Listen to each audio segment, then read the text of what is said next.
সেনাবাহিনীকে প্রকাশ্যে কিংবা গোপনে, সরাসরি কিংবা ভিন্ন কৌশলে কঠিন বার্তা দেওয়ার চেষ্টা করছে সার্জিস, হাসনাত, আখতার, নাসিরউদ্দিন পাটোয়ারি, এনসিপি। সেনাবাহিনীর ভূমিকা সন্দেহজনক, ওরা সন্দেহ করছে। হাসনাত তো আগেই হুঁশিয়ারি করে দিয়েছেন, সেনাবাহিনী রাজনীতিতে নাক গলাবে, এটা আমরা চাই না। নাসিরউদ্দিন পাটোয়ারিও 2 দিন আগে বলেছেন, সেনাবাহিনী রাজনীতিতে নাক গলাবে, এটা আমরা চাই না। ডিসেম্বরে নির্বাচন, কবে নির্বাচন, এ বিষয়ে কথা বলার অধিকার সেনাপ্রধানের নেই। এই বিষয়টা স্মরণ করে দিয়ে আবারও সেনাবাহিনীর যে ভূমিকা, তারা মব বন্ধের বিরুদ্ধে কঠোর, কিন্তু মব বন্ধের বিরুদ্ধে কঠোরতার নামে তারা আওয়ামী এবং তার দোসরদের রক্ষায় মাঠে নেমেছে সেনাবাহিনী। তো এই জায়গাটা সার্জিস স্মরণ করে দিয়েছেন। তবে এর একটা ব্যাখ্যা আছে, এটা কেন করছে সেনাবাহিনী। আসলে বিএনপি এবং সেনাপ্রধান যে সমঝোতা হয়েছে, সেই সমঝোতা এখনো বহাল আছে। এটা থাকবে না, কিন্তু এখনো বহাল আছে। বিএনপি নেতারা ওয়াকারকে আব্বা মনে করে এখন, মির্জা আব্বাসরা। এমনকি শুনলাম যে মির্জা আব্বাসদের ব্যাংক নাকি বেকায়দায় পড়তে যাচ্ছে, খেলাফি ঋণ ইস্যুতে, নানান কিছুতে। বাংলাদেশ ব্যাংক নাকি প্রশাসক বসিয়ে দিতে পারে যে কোনো সময়। এজন্য এখন মির্জা আব্বাসরা ওয়াকারকে আব্বা ডাকছেন, যে আব্বা আমার ব্যাংকটা বাঁচিয়ে দিন, সরকার যেন কোনো প্রশাসক না বসায়। এই পর্যায়ে গিয়েছে ওয়াকারের উপর বিএনপির আস্থার বিষয়টা। তো যে সমঝোতা হয়েছিল ভারতের মধ্যস্থতায়, সেটা এখনো বহাল আছে। তার অংশ হিসেবেই এখন এনসিপি কে ধমকাচ্ছে সেনাপ্রধান বা সেনাবাহিনী।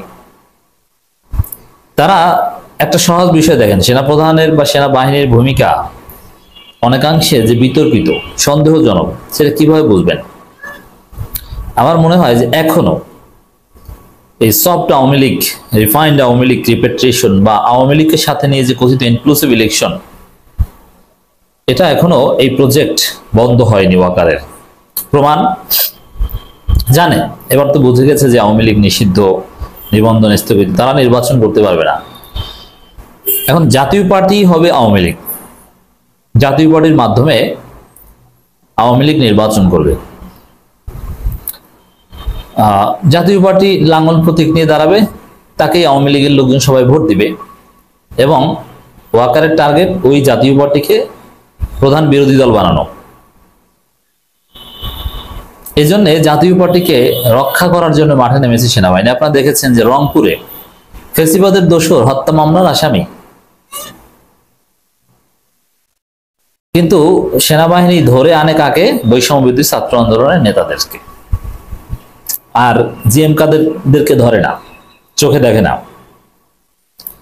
বরং আপনারা দেখেছেন দেশের বিভিন্ন জায়গায় জাতীয় পার্টির কার্যালয়ের সামনে সেনাবাহিনী মানব প্রাচীর করে দাঁড়িয়ে আছে। মানে জাতীয় পার্টির কার্যালয়কে সেনাবাহিনী সর্বশক্তি দিয়ে রক্ষা করছে। গণ অধিকার পরিষদের ছেলেরা অনেকে এই জাতীয় পার্টিকে জয় বাংলা করে দিতে চায়, কার্যালয়ে হয়তো বা ঢিল ডুল ছুটছে, সেনাবাহিনী সেটা রক্ষা করার জন্য সামনে অবস্থান করছে। দেখেন এতটাই সিরিয়াস, ওই যে যখন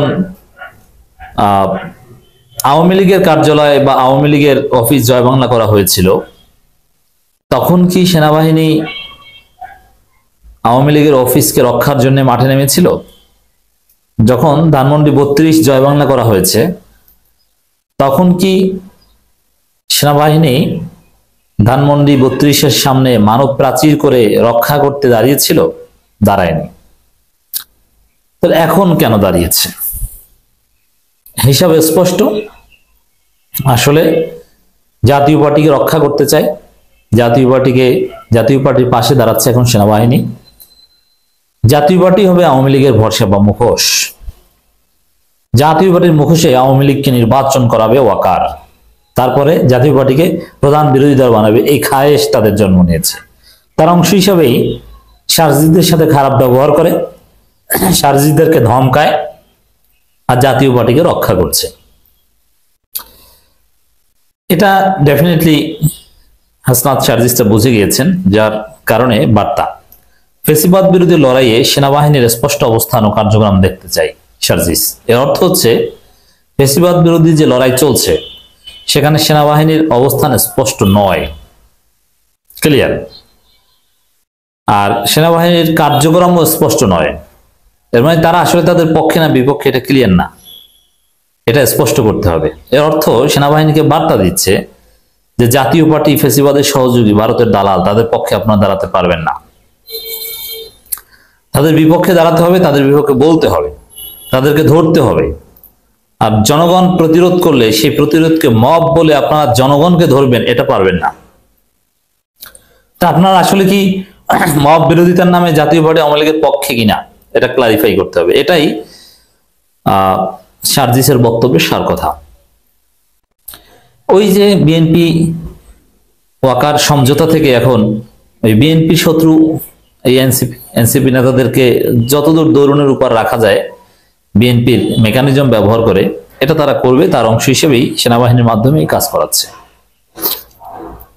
জাতীয় নাগরিক পার্টির উত্তরাঞ্চলের মুখ্য সংগঠক সার্জিস আলম বলেছেন, বাংলাদেশ সেনাবাহিনীকে আমরা এখনো যথেষ্ট সম্মানের জায়গায় রাখি, কিন্তু ফ্যাসিবাদ বিরোধী লড়াইও তাদের স্পষ্ট অবস্থান এবং কার্যক্রম আমরা দেখতে চাই। এর মানে স্পষ্ট না, যার ফলে স্পষ্ট দেখতে চায়। ফেসবুক পোস্টে কথা বলেন। এখন রাজনীতিতে কোনো বক্তব্য দেওয়ার প্রয়োজন হলে সব পক্ষই ফেসবুকে লেগে, ফেসবুকই রাজনীতির আসল গ্রাউন্ড। জিএম কাদের রংপুরে বাসভবন হামলা ও ভাঙচুরের ঘটনায় বিষয়ে গত শনিবার রাত 12:30টার দিকে রংপুর মহানগরের পায়রা চত্বরে বৈষম্যবিরোধী ছাত্র আন্দোলনের মহানগর আহ্বায়ক ইমতিয়াজ আহমেদ ও জেলার আহ্বায়ক ইমরান আহমেদের সঙ্গে কথা বলেন সেনা সদস্যরা।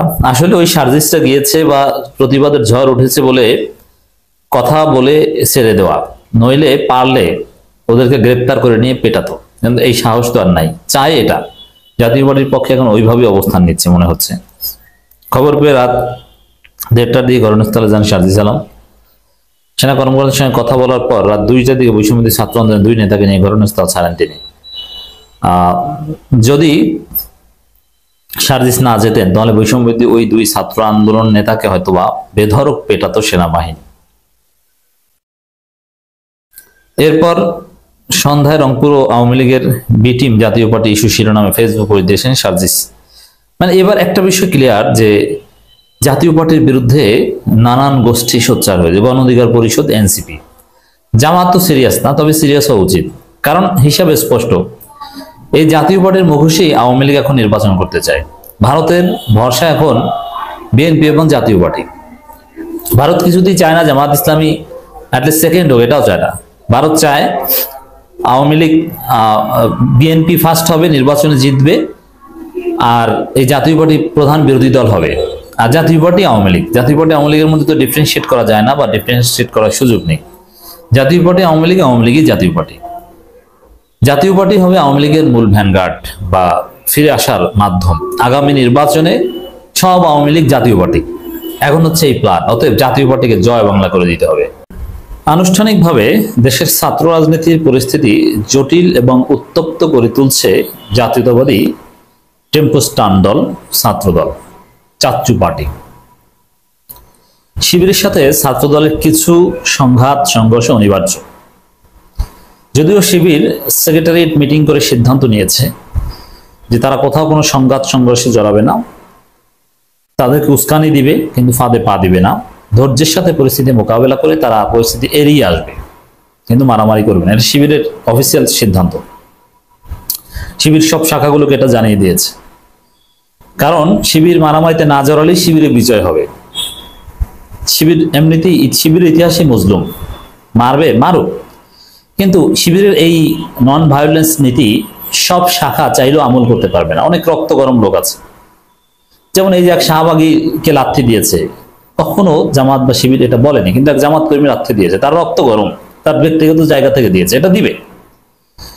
এই জন্যে ছাত্রদল যেহেতু তাদের উস্কানির উপর অটল, তারা পরিকল্পিতভাবেই অস্থিতিশীলতা সৃষ্টি করতে চাইছে, এই জন্যে কিছু অনাকাঙ্ক্ষিত ঘটনা ঘটবে, অনিবার্য এটা। দেখেন, জাতীয় বিশ্ববিদ্যালয়ে ভর্তি পরীক্ষার্থী চট্টগ্রাম সহ বিভিন্ন জায়গায় ছাত্রদল পরিকল্পিতভাবে শিবিরের হেল্প ডেস্কে হামলা করেছে, খাবার, কলম, ব্যাগ, মোবাইল লুটপাট করেছে এবং ছাত্রদল শিক্ষার্থীদেরকে হল থেকে বের করে দেওয়ার কথা বলছে। প্রোগ্রামে না গেলে এই করা হবে, সেই করা হবে, এগুলো গণমাধ্যমে আসছে। এখন ছাত্রদল যেমন বিএনপি প্রত্যেক দিন, এই যে সর্বশেষ ঝিনাইদহে একজন মারা গেল, মানে ডেইলি গড়ে ডেইলি একজন লোক বিএনপি দুই গ্রুপে মারামারিতে মারা যায়। এখন নির্বাচন হতে 1 বছর লাগলে প্রায় 365 জন মারা যাবে। আপনি চিন্তা করেন এটা কতটা নোংরা এই দলটা। এখন ছাত্রদলের বিভিন্ন লোকজন 2 মণ গাঁজা নিয়ে গ্রেপ্তার হয়, দর্শন করতে যে গ্রেপ্তার হয়, ডাকাতি করতে যে গ্রেপ্তার হতে পারে। তারা বলতো যে বড় দল বিভিন্ন লোকজন আছে, আমরা সাংগঠনিক ব্যবস্থা নেব। এখন যারা শিবিরের উপর হামলা করেছে, নারী শিক্ষার্থীদেরকে পিটিয়েছে, নারী নির্যাতন করেছে, ছাত্রদলের নিপীড়ন করেছে, হল থেকে বের করে দেওয়ার কথা বলেছে, থ্রেট দিয়েছে, ছাত্রদল বলতে পারতো যে বড় সংগঠন অনেকে বিচ্যুত হতে পারে, আমরা ব্যবস্থা নিব, আমরা খোঁজ নিচ্ছি, যারা এগুলো ঘটিয়েছে তাদের বিরুদ্ধে আমরা ব্যবস্থা নেব, এইগুলো বলতে পারতো। বা বিএনপি কিন্তু এইটিপির কথাই বলে তাদের অপরাধগুলো সামনে আসলে, কিন্তু না, ছাত্রদল সেটা করেনি। তারা আনুষ্ঠানিকভাবে ছাত্রদলের সভাপতি রাকিব চাচ্চু এবং সেক্রেটারি কোচি নাসির মিলে তারা ছাত্রদলের যে আকাম ওটাকে ডিফেন্ড করেছে। সারা দেশে এই কয়েকদিন যাবত যে আকামগুলো আপনাদের শুনিয়েছে এগুলো ডিফেন্ড করেছে, বলছে এগুলো ঠিক আছে। কি বলছে? যে ছাত্রলীগের মতো হুমকি দিচ্ছে ছাত্র শিবির, আর কোন হামলার ঘটনা নাকি ছাত্রদলের পক্ষ থেকে ঘটেনি। বরং আমি দেখলাম যে একটা খবর আপনাদের শুনিয়েছি যে 2 ছাত্রীকে ছাত্রদলের প্রোগ্রামে না গেলে হল থেকে বের হয়ে যাওয়ার হুমকি দিয়েছে। এখন যারা হুমকি দিয়েছে তারা নাটক সাজিয়েছে, তারা নাকি অসুস্থ হয়ে পড়েছে, বিভিন্ন জায়গা থেকে ফোন পেলে অসুস্থ হয়ে যায়, অসুস্থ হয়ে হসপিটালে ভর্তি হয়েছে। ছাত্রদল সভাপতি সেক্রেটারি তাদেরকে দেখতে গিয়েছে, যে অসুস্থ হয়ে পড়েছে। মানে নাটক কত প্রকার কি কি আপনি চিন্তা করেছেন? ওরা হুমকি দেয়, ওরাই আবার অসুস্থ হয়ে হসপিটালে যায়, আবার ছাত্রদল সভাপতি সেক্রেটারি এদেরকে দেখতে যায়। এর মানে কি? এই আকামগুলোকে, এই উস্কানিকে, এই নারী নির্যাতনকে ছাত্রদল আনুষ্ঠানিকভাবে সমর্থন জানালো, এগুলোকে ডিফেন্ড করলো। এই ডিফেন্ড করাটা পরিস্থিতিকে জটিল করে তুলবে। শিবিরকে মেরেছে, আবার শিবিরের বিরুদ্ধে কথা বলছে ছাত্রদলের কেন্দ্রীয় নেতৃত্ব। এটা অনিবার্য একটা পরিস্থিতি তৈরি করবে। এর মানে ছাত্রদলের কোনো রাজনীতি নেই। এই জন্য অস্থিতিশীল পরিবেশ তৈরি করে ছাত্র সংসদ নির্বাচন বানচাল করে এখন তাদের রাজনীতি। খবরটা একটু আপনাদের দেখি। ছাত্রলীগের মতো ছাত্র শিবিরও হুমকি দিচ্ছে বলে অভিযোগ করেন ছাত্রদলের কেন্দ্রীয় সাধারণ সম্পাদক নাসিরউদ্দিন নাসির। তিনি বলেছেন, অতীতে ছাত্রলীগের সন্ত্রাসীরা যে ভাষায় হুমকি দিতেন সে ভাষায় এখন সাদিক কায়েম এবং ছাত্র শিবির ঢাকা বিশ্ববিদ্যালয়ের সভাপতি হুমকি দিচ্ছেন। সাংবাদিকদের এক প্রশ্ন যাবে কথা বলেন, ওই সাদিক কায়েমদেরকে এরা ভয় পায়, ফরহাদদেরকে এরা ভয় পায়, ভয় পেতে হবে। হুমকি না, হুঁশিয়ারি। হুঁশিয়ারি এবং হুমকি এক না। সাদিক কায়েম এবং ফরহাদের পোস্টে স্পষ্ট উল্লেখ ছিল, যদি এই ফেসিবাদী আচরণ, সন্ত্রাসী কার্যক্রম বন্ধ না করে তাহলে তাদের পরিণতি হবে ছাত্রলীগের মতো। এখানে হুমকি হলো কি? এটা তো কন্ডিশনাল। যদি আপনারা ছাত্রলীগের মতো হন তাহলে আপনাদের অবস্থা ছাত্রলীগের মতো হবে, এই কথা বলেছে। তো ছাত্রলীগের মতো না হলে তো আর না, তাহলে এটাকে আপনি হুমকি হিসেবে নিন। মানে কি? আপনারা ছাত্রলীগের মতো হবেন এটা নিশ্চিত, তো তারপর এইটাকে হুমকি হিসেবে ধরে নিয়েছেন। তারা শিবির নিষিদ্ধ ছাত্রলীগের পুনর্বাসনের দায়িত্ব নিতে আমরা দেখেছি, হাস্যকর কথা।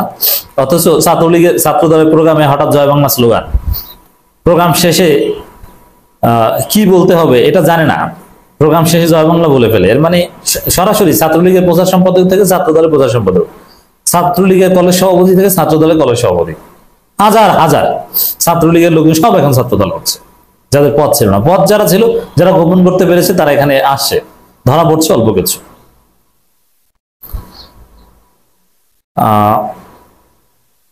তিনি বলেন, চট্টগ্রাম কমার্স কলেজে যে ঘটনা ঘটেছে এর পরিপ্রেক্ষিতে শাহবাগের ছাত্রলীগ ছাত্র শিবির যে বক্তব্য দিয়েছে এটা খুবই অনাকাঙ্ক্ষিত এবং খুবই দুঃখজনক। মানে অবস্থা এমন জায়গায় দাঁড়িয়েছে, তারা অতীতে ছাত্রলীগের বড় বড় পদ পদবিতে ছিলেন, তারা এখন বাংলাদেশ জাতীয়বাদী ছাত্র দলের নামে প্রোপাগান্ডা করছে, হুমকি দিচ্ছে। অর্থাৎ ছাত্র শিবির ঢাকা বিশ্ববিদ্যালয়ের সভাপতি যিনি ছাত্রলীগের পদ পদবিতে ছিলেন, পরে আগে আমরা দেখি সাদিক কায়েম যিনি নিজেও ছাত্রলীগের একাধিক পদে ছিলেন। সাদিক কায়েম কি পদে ছিল? মানে এই নাসির, এদের মাথা ঠিক নাই, এদের ব্রেন কাজ করে না সুস্থভাবে। কি পদে ছিল বলতে পারবে? আচ্ছা, ফরহাদ সাদিক কায়েম যদি ছাত্রলীগের পদে থাকতো তো ছাত্র দল এদেরকে পিটিয়ে ক্যাম্পাস থেকে বের করে দিক না, দেখি হ্যাঁ নাকি।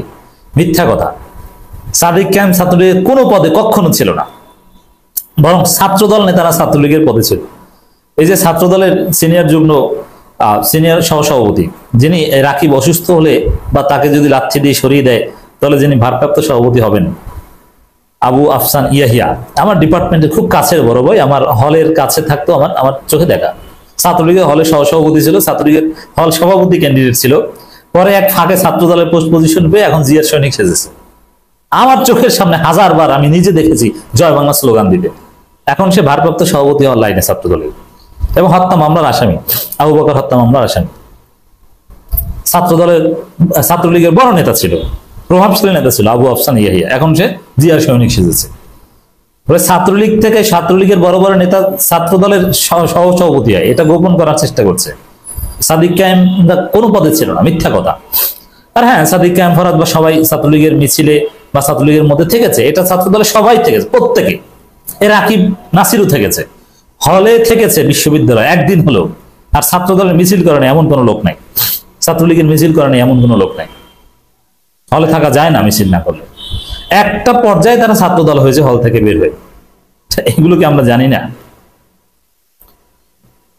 তো দর্শক দেখেন, এখানে ছাত্রদল যদি বলতে পারতো যে আমাদের কেউ দোষী থাকলে আমরা ব্যবস্থা নিব, কিন্তু না, তারা ওই সরাসরি ক্যামেরার সামনে যারা হামলা করেছে তাদের পক্ষ নিয়েছে।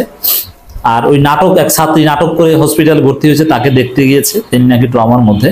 এর মধ্য দিয়ে ছাত্রদল কার্যত তাদের উস্কানিকে আনুষ্ঠানিক রূপ দিল এবং একটা সংঘাত সংঘর্ষ অনিবার্য করে রাখলো। তবে পরিণতি এটাই যে ছাত্রলীগের মতো পালাতে হবে ছাত্রদলকে।